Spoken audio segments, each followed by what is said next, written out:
Hey guys, welcome back. It's me, Devaraj, and I wanted to talk today about the history of bioenergetics and also about, the kind of streams of thought that served me so that I developed my own style with it and with therapy in general. Because this stuff does come from places, you know. And recently I've been creating a lot of content. I've been creating a lot of content because I'm busy finishing my book on bioenergetics for publishing early next year. And also I've been creating an online training academy, and part of that has theory modules. So I'm kind of going through a lot of stuff and chasing up old articles and things like this. And sometimes it's useful also, when you're doing bioenergetics and it's quite intense and your mind is like, why am I doing this shit? I don't want to do this. To understand that it does come from, it does have history. It does come from traditional psychotherapy and other streams, other schools of thought. So, the first thing I want to say, let's look initially at the history of bioenergetics as it derived really. And, in many ways, I feel the history has not really been properly written, may never be properly written. And it's kind of skewed excessively towards the West at the moment. It's kind of skewed excessively towards the West. What I hear from some people around the scene, and having been in the shamanic scene quite a bit and plant medicines and that kind of thing, is that many shamanic tribes used a lot of these postures, themselves, that they kind of, downloaded them somewhere from the Great Spirit or whatever, and that has been going on for thousands of years. And and that is not easily trackable, that kind of thing, guys in Siberia or the Inuit Indians in the north, I think of Canada, or shamanic tribes around the Amazon basin or Peru, it's not easy to track what they've been doing, and certainly that would be a task well beyond me. But that is what I hear from some people, and certainly bioenergetics is extremely popular in Latin America. In fact, that's the main area where it has dominance worldwide. Also Southern Europe, because of the connections to Latin America, particularly Italy and Spain and Portugal. So, there clearly is a big stream of bioenergetics that somewhere has come down through into Latin America from some shamanic tribes or some other source. And in the West, in North America and Northern Europe, it has never been quite so popular. It's had its moments and stuff like that. And, a guy on YouTube, Elliot Hulse, great guy, brought it back into prominence for literally, thousands and thousands of young men earlier this decade with his work and his videos. But it's fair to say that in the West, it's, even since its inception, really, with the work of Alexander Lowen derived from Wilhelm Reich, who I'll talk about in a bit, it's always struggled. It's always struggled, to survive, basically. And I think that's essentially because the Western ego and mindset is not so orientated towards movement. It's more orientated towards accumulating knowledge and relating to the world through thinking and understanding, and this is also how our psychotherapeutic and sort of healing traditions have developed in the West, and there's nothing wrong with that.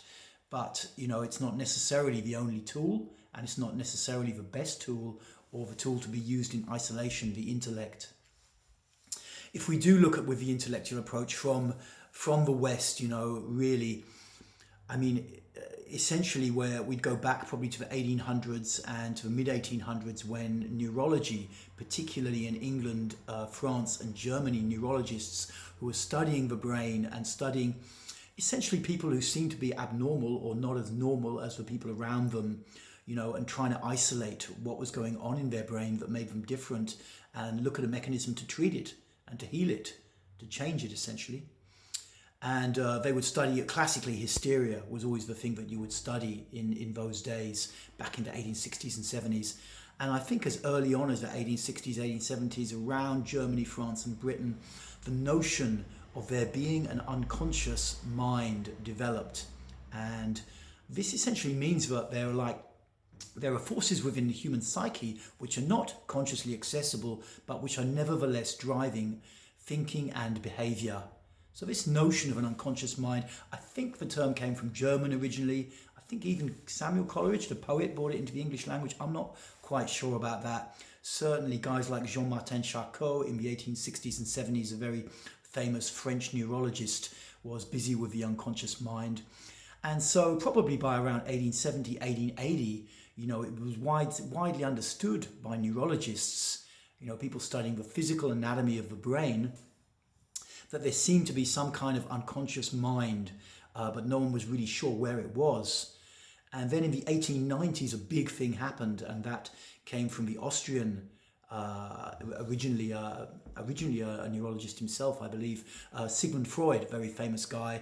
The interpretation of dreams, something like 1895, began to really bring out the idea that there was an unconscious mind out into the open.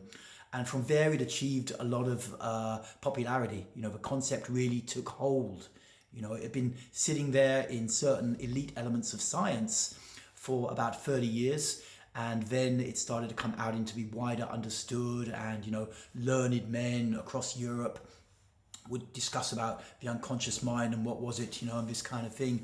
And with Freud's development, so psychoanalysis was born, because essentially, as I understand it, no one really knew where this unconscious mind was, but it seemed to be the repository of, one, repressed feelings, two, a certain level of repressed memories, and three, our instinctual kind of drives towards power and sex were all perceived as being located in this unconscious mind. No one was really sure if it was in the body, in the brain, or some other psychic domain, you know.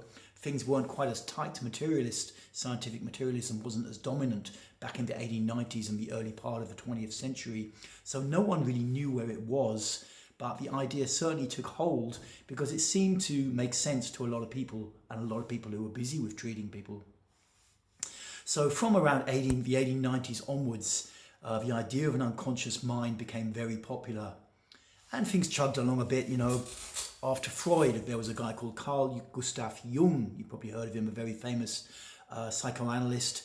And he developed the notion that this unconscious mind started off kind of personal, so to speak. It was your unconscious mind, but at some point it kind of mushroomed out into a kind of group or human subconscious mind filled with archetypes and symbols and that kind of thing, you know, esoteric stuff and kind of group ideas. And it's fair to say that idea never really achieved huge popularity, except in certain subcultural elements, but nevertheless it was it was considered quite a big deal.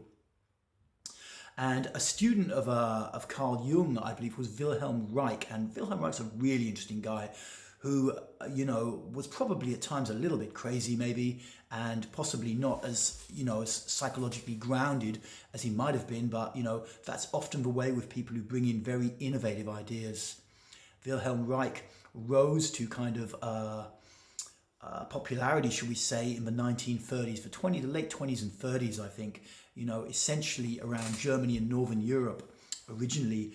And he develops an assortment of ideas, some of which have proven very useful, some of which are still sitting on the sidelines somewhere, but he covered a lot of bases. He was a very original and creative thinker, and also probably at times a little bit of a tricky character to get along with, and possibly later in his life a little prone to certain elements of paranoid thinking. But nevertheless, he's an interesting guy to study, and certainly if we look at bioenergetics in the West, he was a hugely influential character. Among the ideas that he really brought out were, he had, the main thing that he brought out that became famous later on was his idea of characterology, of there being personality stereotypes, and in so doing, you know, essentially meaning that in Reichian characterology, you look at a person's posture, essentially, and how they move around, and from that you give them a label based on originally one of 5 different labels, all of which were quite extreme to say the least, and probably account for why this didn't initially catch on too much. Schizoid, oral, rigid, masochist and psychopath, I think you got labelled as one of those. But what this achieved was that it did tie, you know, this element when we were talking about unconscious just now, the idea that repressed emotions are held in this unconscious, it started to tie it to the body, or at least mean it was accessible via the body, because depending on what you were repressing, essentially Reichian characterology asserted 5 different types of egoic orientation based around trauma and conditioning. But there were 5 different ways we could adjust ourselves, probably based on our DNA, you know, and these became 5 postures, and they became 5 personality types that we had. I don't know if I'm explaining it perfectly. You can look up some drawings and stuff if you study Reich. Google Reichian characterology. So this was one of his big legacies. I'm trying to remember the name of the book that he came out with. Character types, something like that. Personality types, something like that. It was a big deal back in the early 1930s anyway. Amongst his other ideas from Reich, he developed the idea, I mean, another thing that he was very famous for was his idea around sexuality. You know, that human beings were living in way too, you know, sexually controlled environments, and if they were free to experiment and have more sex, they would be intrinsically, psychologically a lot more healthy. And this idea didn't go down too well in the rather kind of rigid, you know, 30s, basically. And he wrote a book on the subject, Der Funktionorgasmus in German, which was essentially the function of the orgasm, in which he proposed that sexual orgasm, you know, when you come fully, you know, basically releases a lot of pent-up tension and psychological stuff from your system. It's like a natural way of balancing your whole system. And this book also, you know, was treated with some, you know, disdain by the rather moral classes. You know, they were happy with Sigmund Freud, and you know, he would delve into certain elements of sexuality, but they didn't really want to go as deep in as the orgasm. You know, amongst Reich's other ideas was the idea of Orgone.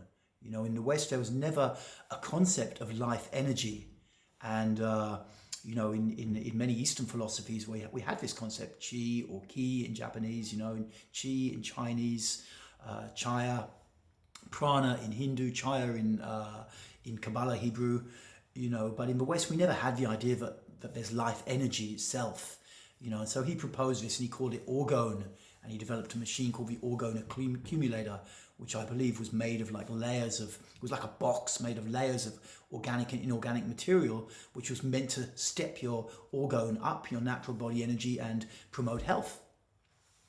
Anyway, what happened with Reich, because I'm going on about Reich a lot, he is an interesting guy, but I didn't want to go on about him quite so much. But essentially when war broke out in Europe, you know, the Second World War, he fled to America and hoped that his ideas would find more adoption and acceptance there, which turned out not really to be the case. You know, his orgone theory got poo-pooed quite a lot. He proposed it to Einstein. Einstein wasn't too chuffed about it. The FDA started to really view him as a charlatan, essentially. Even though he picked up a lot of students and a lot of people were interested in his work, the authorities weren't too keen. You know, he was a little bit ahead of his time, to say the least. And you know, there ended up being, the FBI organized some book burnings at some point. He got put in prison in the mid-50s, I think, in the end. And actually in prison he died of a stroke, I believe. Poor soul, a couple of years later. So, you know, he didn't have a happy life, but he was an incredibly innovative thinker, and he wouldn't really back down with his ideas or water them down for the existing times and the moral kind of conditions that he found himself in, and you have to salute him for that.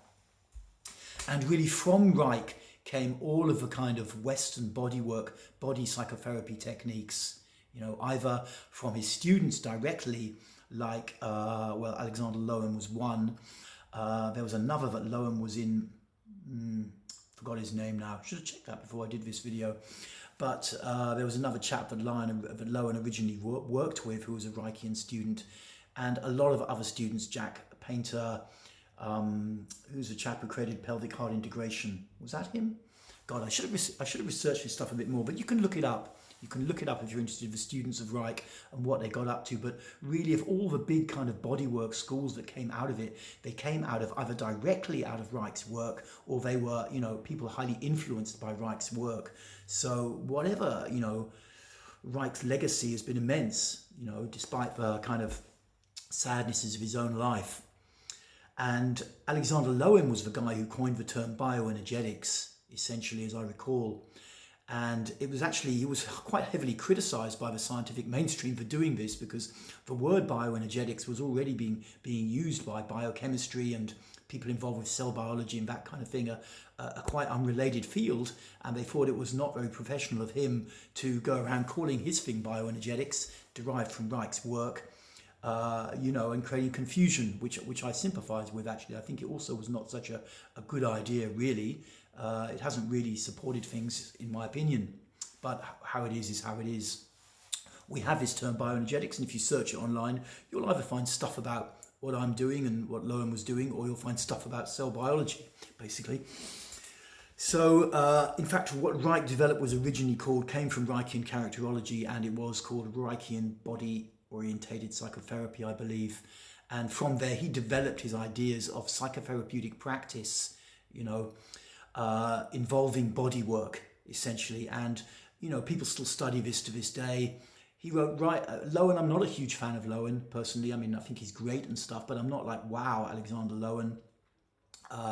The one thing I see is that a lot of people were working with the body, and not all of them were writing about it. From the 40s, 50s, 60s onwards, a lot of therapists were working with the body, and not all of them were as academic or as intellectual as Lowen, essentially. So they didn't write their ideas down or write books. They didn't coin terms, and also, Lowen's work, he gave out very few exercises in 15 books, really, and maybe he's got his own ideas and reasons for that, but he tied it very heavily into psychotherapy. And what I'll discuss in a moment were some more additions to therapy that came along out of the States later, where I got more interested, really, and where I've derived my work from, essentially. Because psychotherapy is all very good and fine, but there are certain issues with it. And let's face it, at the end of the day, I'm personally very pragmatic, and human suffering is immense, and there's plenty of scope for all sorts of different approaches to treating it. It's tended to become, because Western culture is extremely mind-centered. Certain fields need that. If you're going to be an engineer and build a bridge, you want to know that the person building the bridge has really got a good brain and understands what they're doing. But in psychology, clinical psychology or whatever, having a PhD doesn't necessarily make you a particularly good therapist. And this issue is being discussed in mainstream psychology these days, because you cannot learn a lot of stuff through your brain. Unfortunately, when you're working with people, it's soft stuff, it's people stuff, so we have in psychology a kind of industry that's dominated by a lot of people who can think very well, very analytically, and get PhDs and write dissertations, but they aren't necessarily versed in human skills. And also what's a big issue is, of course, when you really understand the body and emotions, is that often people go into their heads to escape their underlying emotions. So when you take a lot of people who are very intellectual and take them into the group room, it's very, very tricky for them to deal with kind of emotions in the body. It's not easy for them, and they tend to go in their heads and criticize the process a lot, and that's a little bit how they are. If they're sufficiently trained as a psychotherapist, at some point they can say, maybe it's me personally, and not that the practice is necessarily wrong, but nevertheless it is a big issue in psychotherapy, and it is being addressed as I see it. And also because women tend to be more centered in the heart and the emotions, and a lot of women are coming powerful in psychotherapy, it's also shifting it's shifting it away from the kind of arrogant white male mindset a little bit. But getting back to what I was saying, because some new and exciting strands came out of therapy really around the 1970s and 80s, particularly out of the States. And, if you consider that really 90 years of psychoanalysis and psychotherapy was based heavily around introspection, looking at your childhood, your history and what was going on, around the time of the late 70s, early 80s, various therapists started to look at more practical techniques that could be invoked originally for couples and some for young people, which didn't involve so much introspection, that you constantly had to look back at your childhood and deal with the narratives you're storing about your relationship with your mother and your father and growing up and Nothing wrong with that stuff, but a lot of people started to realize in therapy that wasn't the only approach. And what emerged was something that was often called brief therapy, or sometimes rapid therapy. And the essential idea behind brief therapy was that you would simply move towards a positive thing in your life. If your relationships were bad, you would move towards better relationships. If your job was bad and your esteem was low, you would move towards high self-esteem. And whatever came up on the way would be investigated and dealt with by the therapist in weekly sessions. And this proved quite an inspiring idea. So, it was a little bit tied into behavioral therapy in certain ways, where you started to move towards things you were perhaps afraid or phobic about, and you had a therapist by your side to kind of support you and to get you to keep breathing and feeling and integrating what was going on. A person scared of cats, okay, stand 10 meters away from the cat. Next week, 8 meters, and you breathe and feel and talk about it. And that was one aspect of behavioral therapy. And from this came the idea of, as I see it, from this came the idea of brief therapy, essentially where, okay, this person's got low self-esteem, let's put them in an environment and move them towards high self-esteem. Got to stop shopping at C&A or Primark or Costco or whatever. What do you have in the States? Walmart or something. You've got to go to Versace, or at least get some nice looking second-hand Versace and start to walk around the streets in it, and then come back for your session next week with a brief therapist and talk about how it was, what was going on, were you freaking out, and this kind of idea. So what this therapeutic approach did essentially was remove the excessive need to introspect on your childhood. You no longer had to keep on looking back to what was going on with mum and dad. You just moved forward into the world and started, as you moved forwards, stuff would come up. Stuff would come up and you would deal with it. And I love this approach. When I first started to do therapy, I was doing some actually body-orientated bioenergetics psychotherapy with a chap in London, in near the city of London. And it was kind of slow. It was great, but it was kind of very slow. And I was looking around for other stuff to do because I really wanted to move and get change. This was back in the very late 90s, early 2000s. And I got a connection to a guy called Viresh, who was an Osho guy. And he was running a whole kind of ashram therapeutic community in Holland called the University. It's still there to this day, though. He's passed on. And he'd come from a background of training in with working with addicts because he'd been a heroin addict himself. He was a little short, black, half Dominican Republic guy from originally, I think, Harlem in New York. And, this guy was like, whoa, he was on fire, and he was totally different from the kind of nice middle-class therapists I'd been meeting in London. And he explained that one of the things he'd been trained in when he worked in London was brief therapy. That was his approach. And so it was kind of radical then back in the early 80s. He'd be, other people were going to, for 10 years to see the psychotherapist. And he was like, to the clients, like, no, you're not coming here for 10 years. You're coming here for 3 months max. If you haven't moved this stuff in 3 months, then, the process is not working for you. Move on and do something else. But we're going to start working with you and moving you forwards. It was called brief therapy. Later on, it became, I think, solution-focused brief therapy is the current name if you want to look it up. But this for me was another big thing that I drew my inspiration from when I started to develop my own work, as a therapist. And actually, what I particularly liked about brief therapy was it started to take therapy out of the traditional context, so that you didn't necessarily need to have clients who, perceive themselves as having issues that they wanted to resolve. You could have clients who wanted to move forwards in life. And this is a big thing. This is a big thing. This was taking some of these therapeutic practices that I'd learned out of the normal kind of therapeutic environment. And I was like, wow, this is exciting. This is exciting. I myself had ended up doing a lot of work introspecting on my childhood and understanding all the dynamics that were going on. And it was great. But I saw there was a lot of potential in just starting to get people to move forwards in life. And, one of the other exciting things about it is that, what I'm really looking at in the background, because I've created this thing, Bioenergetics for Journey, which I'm busy with, a 52-week online course, which is coming out in December online. And, what I was initially looking at, a lot of people coming to me and saying, how do I train in what you're doing? And so my mind was busy with that, with like, how do you become a therapist, basically? And I was like, shit, I did like fucking years with the University and then years on my own working with people. And I had to go through really extreme process work for years to learn what I learned. And, how am I going to train people in that? Can I just give them some kind of course and feel like they're ready to hold space? And the answer was no, basically. You cannot really do that. You need a lot of experience. And one of the kind of problems is, how do you get experience if you haven't, if you haven't got people to work with, it's not easy. And so what's been interesting me recently, particularly with brief therapy, SFPT as it's now called, is the idea that you can become a trainer.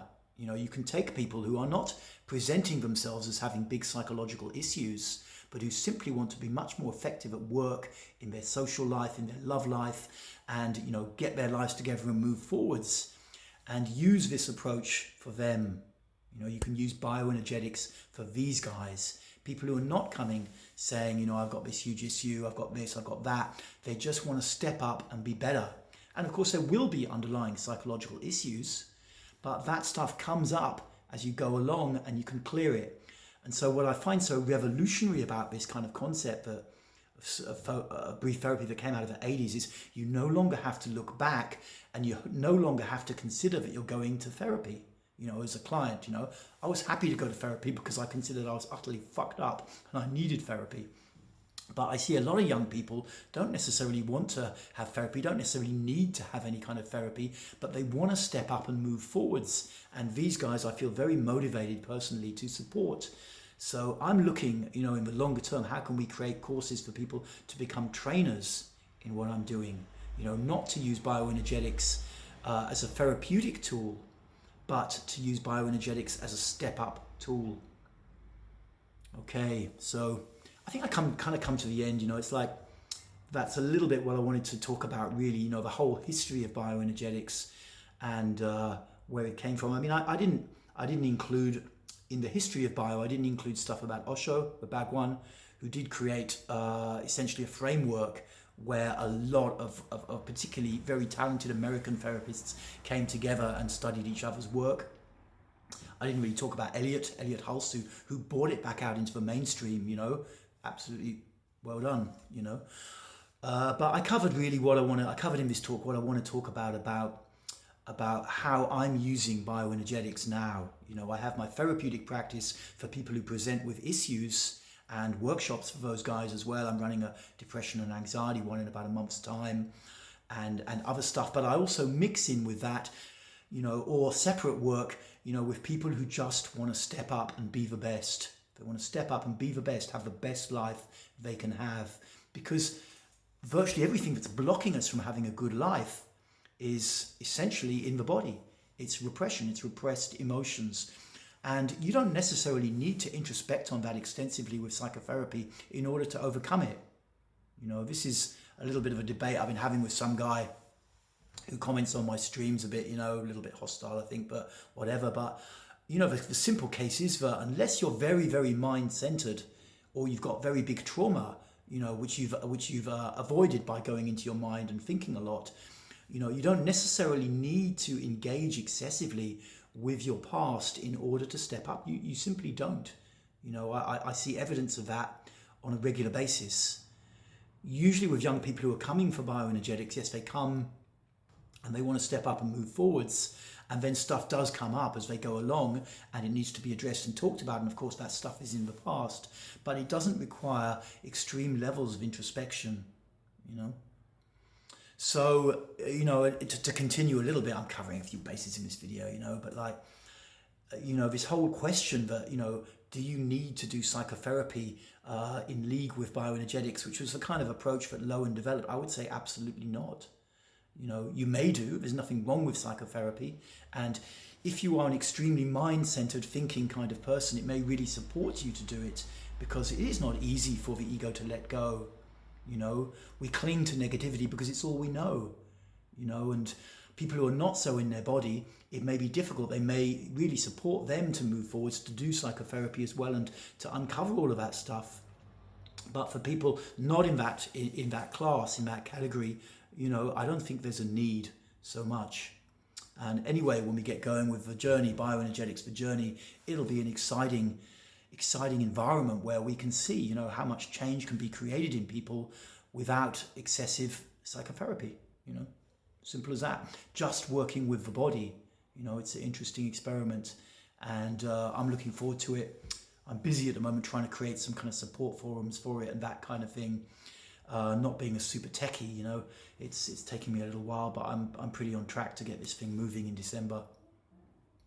Okay, so I've covered a few strands there and a little bit of updated information and things, and I hope, you know, if you stayed with me for the whole 30 minutes, you found this video useful and interesting. And well, we're at 30 minutes now, so I'll speak with you guys later. Okay, thank you for tuning in and listening.